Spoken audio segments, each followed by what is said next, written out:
Hello, I'm Matt Everett and welcome to The First Time on Six Music. This is the series where we meet some of the most influential and best-loved musicians around and look at the seminal first musical moments that shaped their lives and their careers. One of the common elements in all great bands is that each member brings something unique to the group, that idea about the whole being greater than the sum of the parts. This is often true.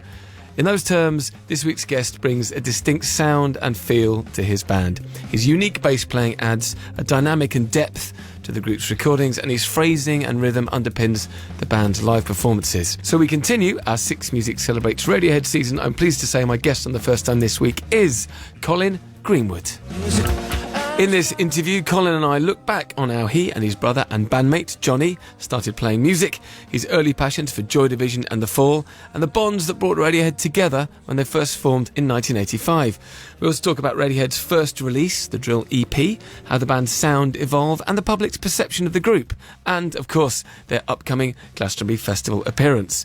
Colin also discusses his own deep passion for soul and jazz, and we play some fantastic music from Fleetwood Mac, Alice Coltrane, Sam Cooke and Kid Creole and the Coconuts.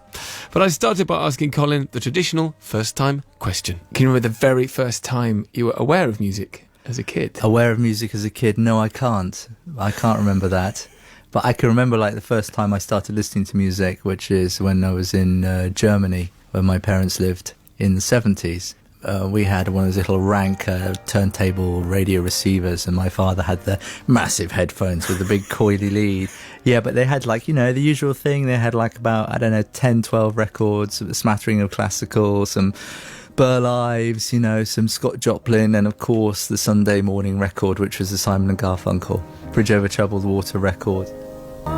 Was there a fascination with music? Was it part of the furniture, or was it something that was treated in a certain amount of reverence, do you think? I think my parents really liked classical, Schubert, Mozart, and when we were kids in Germany, so I would have been about 7 and Johnny would have been at 5, they bought me a guitar and they bought Johnny a recorder. Well, they bought Johnny a guitar and me a recorder. Well, anyway, and I think, no, you know, so and little pitch pipes to tune the, you know, I found the pitch pipes more fun to play than the recorder than the guitar to record. Anyway, so we had that stuff together, and yeah, so you know, they encouraged it. But it wasn't like they weren't like super musical people. There were rumours that one of our great ancestors sung in the choir at Westminster Abbey in year dot. But I never saw evidence for that. So, but yeah, so there's no great musical background or heritage in the Greenwood clan. Another question we always ask is the first single that's yours? Oh yeah, first single that's mine. Well, it's like I like to think the two musical choices that I made in early days was like sums up the rest of my life, musical life. And the first album that I bought at Haken and Bell Music in Abingdon was Kid Creole and the Coconuts. Yet still, I can hear the Coconuts echoing in most of the work of your band. You know, and since, you know, absolutely, and you know, and since I've, you know, spent more time, bought more records, and I've seen the connections with Z Records and that sort of post-punk American labels coming out of New York in the late 70s, early 80s, and there were sort of connections between Kid Creole and that really cool label. I think Soul Jazz Records put out a great compilation of that stuff. And, you know, and the Coconuts, like, hanging out at Stiff Records, and I think they did some work with Costello and Elvis Costello, and there was all various connections and stuff. So I'm trying to say they're even cooler than just Kid Creole, freestanding, and the Coconuts. So that was the first record. And the second record I bought was a single called Everything's Gone Green with Procession on the B-side by New Order. I was into Joy Division when I was really, really little as well. So I was like 12 or something. So I listened to a lot of that. What appealed to you about Joy Division at that formative age? I think it was, well, I'm exaggerating a bit. Maybe 13. Well, my sister, you know, it was a big influence. 8 years older than me. So it was all the Fall magazine, Joy Division. So that's why I got the New Order single, because of like I wanted to find out what happened after Joy Division. So, and we used to cover. Radiohead used to do a little cover of Procession, I think. We used to, when we were playing, when we started up, when we were at school together in the 80s. And it was a beautiful grey and blue card, Peter Saville design, sort of that sort of 30s Italian sort of futurist design, you know. And, you know, he did the album covers for magazine Correct Use of Soap as well, which was similar sort of Italian modernist, I suppose, whatever you would call it, futurist ideas. So, yeah, well, it's got to be Kikri on the Coconuts. Of course, Annie, I'm Not Your Daddy, because if I was in your blood, you wouldn't be that ugly. Johnny said that you used to play records very, very loudly, sort of inflicting them on the house. Is this Did I? true? Yeah, probably. Yeah.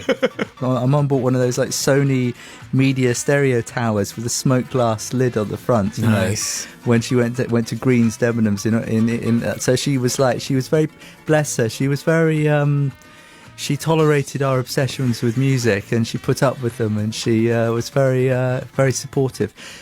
She had a bit of a zero-sum argument for why she wanted to encourage our music, because she said, well, at least it keeps you off the streets. Like me and my brother would be pimping or selling drugs in downtown Abingdon if we weren't like practicing in village halls like religiously with Radiohead from a pre-teen age. So I was just trying to imagine the Greenwoods instead of the Crays. I like know. An Oxford version of these two. Watch out for them Greenwoods. They're dodgy couple of geezers. Yeah. She's like, I don't think there's any future in it, but at least it stops them from like, you know, running protection rackets and things like that. So when you started to first play the bass, who did you want to be? Who was the I poster didn't want on the to play wall? bass. I wanted to play guitar, because I played classical guitar with Tom when Tom and I had guitar lessons. So I wanted to be the guitarist in the band. But I'm settling some scores. I'm setting some things straight here. I don't want to sound too embittered, just slightly embittered. No, but Ed got the guitar first, and he wanted to be the guitarist. So Tom's like, you can't play. You're not playing guitar. You can play bass guitar. I was like, oh, okay. Oh. But fortunately, I love my like Joy Division, and I love soul music. I'm a White Sox soul boy. So it's like Otis Redding was one of my first big loves and passions, and Booker T and the MGs and Donald Duck Dunn. So, and that's a combination of sort of simplicity and brilliant style and stuff like that. So that's where it came from. What's the Otis track we should play then? Well, it's so many. I mean, obviously the famous one is Sitting on the Dock of the Bay. I don't know, a Far, Far, Far Sad song? Try a Little Tenderness? You choose. Why do you think you and Tom clicked when you first met? I guess because we were in the same year. And I suppose it was the first people who got together with the band would be like Tom and Ed. And then if there was an order, and then me, and then I got Johnny in, and then so Johnny owes his place in Radiohead to me, and I never let him forget that every single day. Every single of day. Our lives. On stage. Just wander over. You're only here because I am. Although we did a show years ago when we started, and we played the Rock Garden, and I forgot the keyboard stand, and so he had to play with his back to the audience. And he's still. That's another thing he's embittered about to this day. So anyway, but I think it was a sort of disaffection with our surroundings. I think it was the fact that we were, you know, at a place where we just didn't like being where we were, you know. And it was a way of escaping into something else that we could make that was for ourselves. That's all, really. Do you remember your first time on stage? Your first time performing on stage? I can't. I think probably it was this one when we did. The one that I loved, that I really, really am proud of, is we played this place called the Jericho Tavern in Oxford when we were 16, and we were like third band on of a 3 or 4 band bill, but the other band was it was the same band with different names. So basically there were 2 bands. There was us and this other band. That's cheating. You can't just change your name and get twice as long a set. Yeah, well, we were called On a Friday at the time. I was in the bathroom, so I was looking at the poster of the first show up in the bathroom, which I started colouring in our name in red felt tip, and then stopped halfway through, realising it was a bad idea. That's the story of my life. Making a decision, not following it through, and then regretting it bitterly, you know. So there's the poster to remind me every day. That's the first show. So anyway, we had like 3 saxophones as well, and we were playing, and it was like that was the time when it was the most exciting. That was amazing. It was in the summer of like '87, I think. It's 25 years since the Drill EP. Yeah. Gary Davies, was it Record of the Week or something? What? Yeah, it was DJ Gary Davies made it his record, his single of the week. But on a Sunday. Right, hang on, back up a minute. I know. How does that happen? How does that? Because it's random. And it's like, I remember Sunday morning, and the lyric is quite, dark and intense and stuff. And I'm sort of in the morning waking up listening to this. It's like, it's just like, and I thought when I heard it on the radio, it's on a Sunday on Radio 1. I was like, well, that's fine. It's like, I can do something else now. It's like, we've made it. We've put a record out and it's been played on the radio. Doesn't get any better than that. It's that, it's downhill from there. So that was in 92. Playing at I can't remember, I think it was Nottingham, and we had this other band. We were putting out Drill, they used to do cassettes for $2.99, but they'd give it to the shops for free as promo items. And of course we were all very excited. We go to the local indie record shop in wherever it was, Leicester or Nottingham, and we see them there, and they're marked down for like 25 or 50p or something.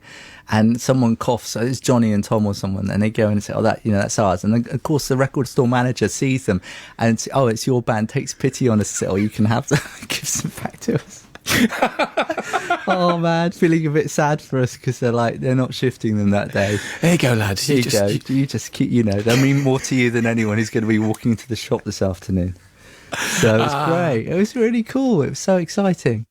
Fleetwood Mac. Fleetwood Mac. You have the love of Fleetwood Mac. Oh. So what era Mac are we talking here? Well, go on. Okay, Mac chapters. If we're talking chapters of Mac, I can feel a radio Here we documentary go. coming All right, on already. come on, Actually, please.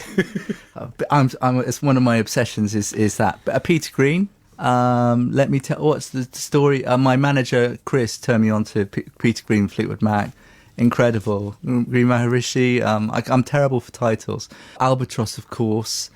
All of that stuff, amazing. And then Tusk versus Rumours, Ed in my band, Rumours, it's an amazing record, but for me, Tusk, it has to be Tusk. I'm obsessed with that record, for all its ups and downs. It's what a masterpiece it is. Because I think there is a Mick Fleetwood, John McVie thing going on with you and Phil sometimes. I think there's that simpatico, is that the phrase? Well, I think... not really, because then with Fleetwood Mac, it's very much, it's McVie, it's the name after their band, so, but... or else she would have been called Selway Greenwood. Selway Greenwood, which sounds like a sort of regional solicitors firm, doesn't it, or something, or chartered surveyors, rather than Fleetwood Mac. Headlining Glastonbury.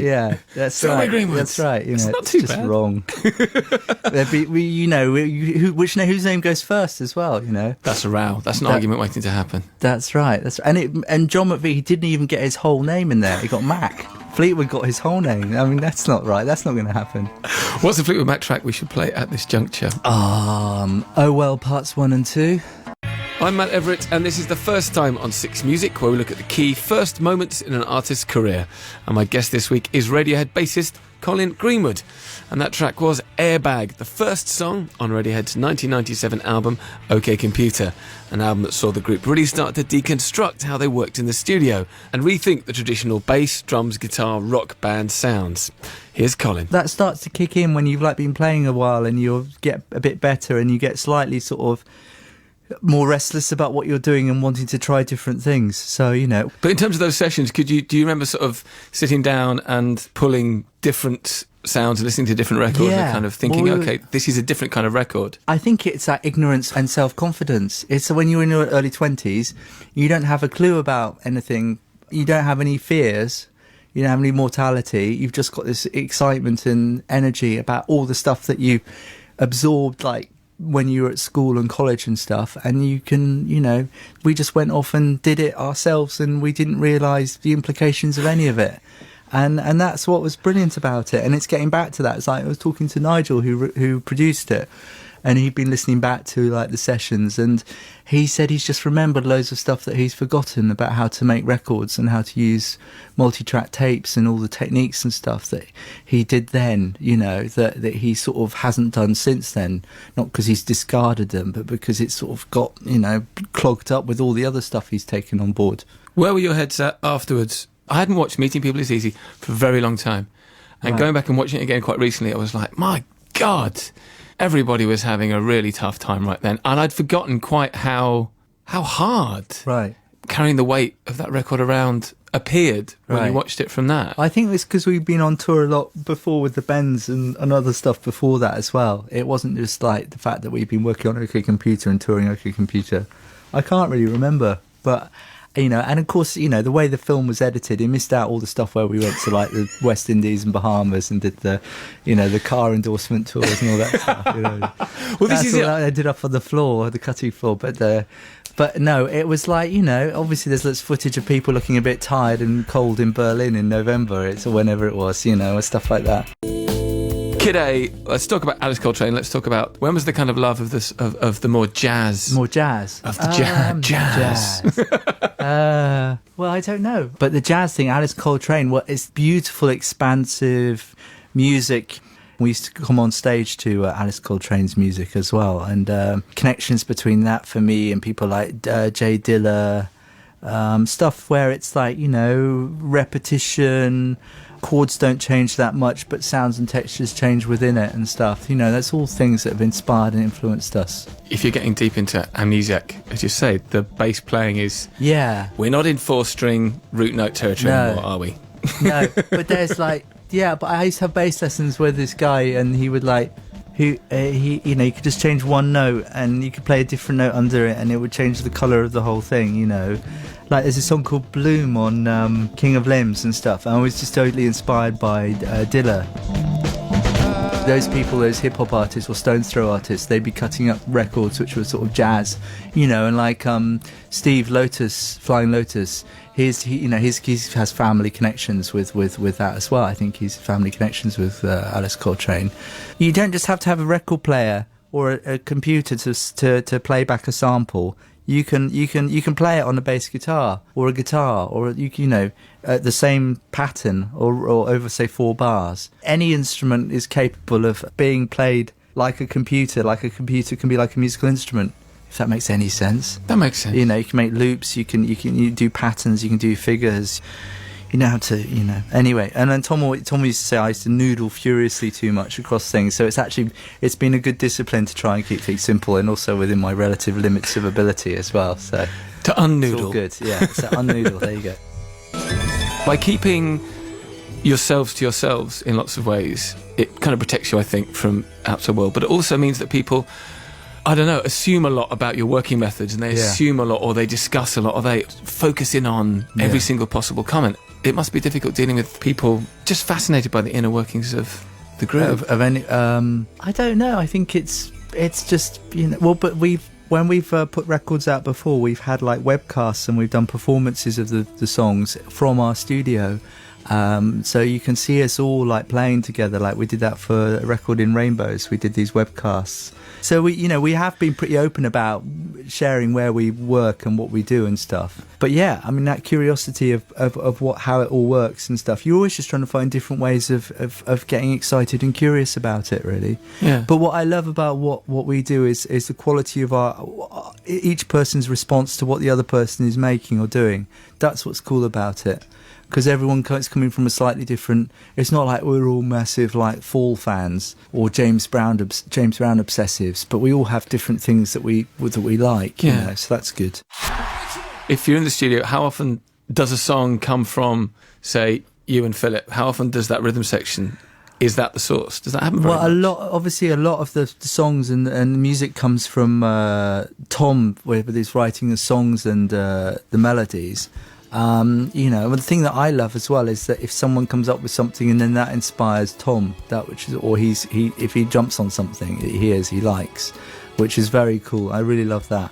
Is there an example of that happening that sticks in your mind? Well, so we just played in Berkeley in San Francisco a few weeks ago, and this guy Les Claypool, who's a band called Primus, yeah, he came to the show with but he was talking about this song we've got called Nude.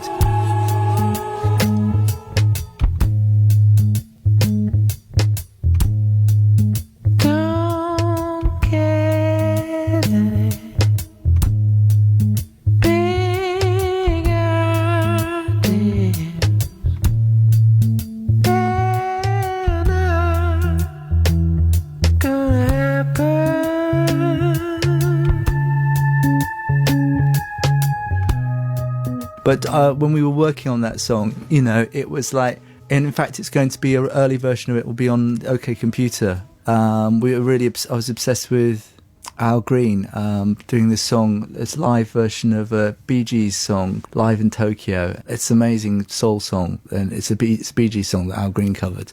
So that was, for me, I thought we could do Nude like that.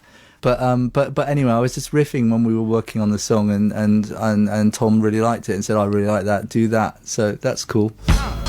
With Moonshaped Pool, but you haven't, as a band, done very many interviews. No. About the, I mean, in the live set, there's an awful lot of songs. Yeah. But not very many interviews. No.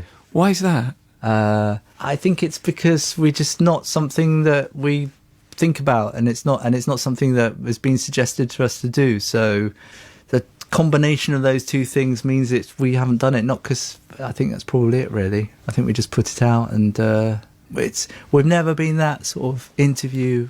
There's never been something that's been high up on our list of priorities. Which is funny, because you're lovely people to speak to. Yeah, I just think it's that thing, isn't it? It's like my brother, bless him. I think he either doesn't like, he hates radio, or hates going on radio, or he hates TV, because he hates both.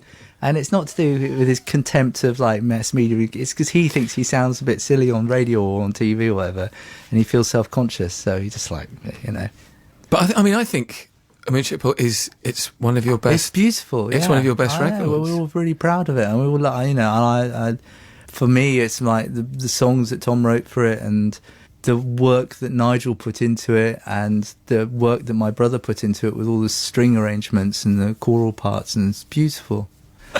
What's the best thing about being in Radiohead at the moment for you? It's just the playing, and just enjoy playing on stage, and the opportunity to play to people who are really into it, like in lots of different places. That's what I love, you know, and the fact that so many people from different ages and groups and really like it. I love that thing. I love it. Yeah. Tell me about Glastonbury that's coming up. Glastonbury is soon. It's soon. It is soon. It's quite soon. Hopefully, it's all about the weather, isn't it?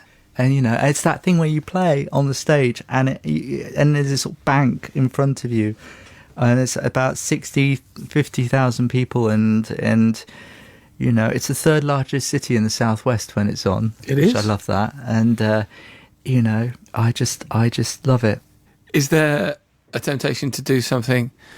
I mean, just doing it is special, isn't it? Really, but sort of to do something that hasn't been done before at that performance. He says, really hoping you're going to say, we're going to get loads of strings on stage. Because, I mean, if there's a record to get strings on stage, you know, like the Scorpions, Winds of Change, when the Berlin Wall went down. Exactly like that. Fantastic. With lots of perspex dividing like the sort of slightly grumpy, haughty sort of cello and viola players from the rock nonsense that's being sort of unfurled. No, I think it's a terror. And then, like, usually there's a gusts of wind everywhere flying. I don't know who. It's not a good look. That's a shame. I thought if there was a record that you could do that, this would be the record. But no. But no, I don't think so. No. Why do you think you've made it this far? What's kept you together? I mean, it's one thing being friends and one thing having a good creative relationship, but maintaining that is tough for anyone. Yeah. What's the secret of your success? What's the secret? What's this? Well, I think it's something that, you know, it's something we wanted to do when we were at school. Like most people want to be in a band or a fire engine driver when they're at school or something, don't they? And then it's that thing where it became that thing where, like, was the only thing you wanted to do, and then you started thinking, well, that's all you could do. It's a charmed life. It's an enormous privilege, and it's a brilliant way. If you're curious about the world and meeting people, it's a wonderful way to engage with people and to travel and to share ideas and to, you know, to communicate. It's a fantastic, very powerful combination of the personal and the emotional and the collective. That's what's great about it.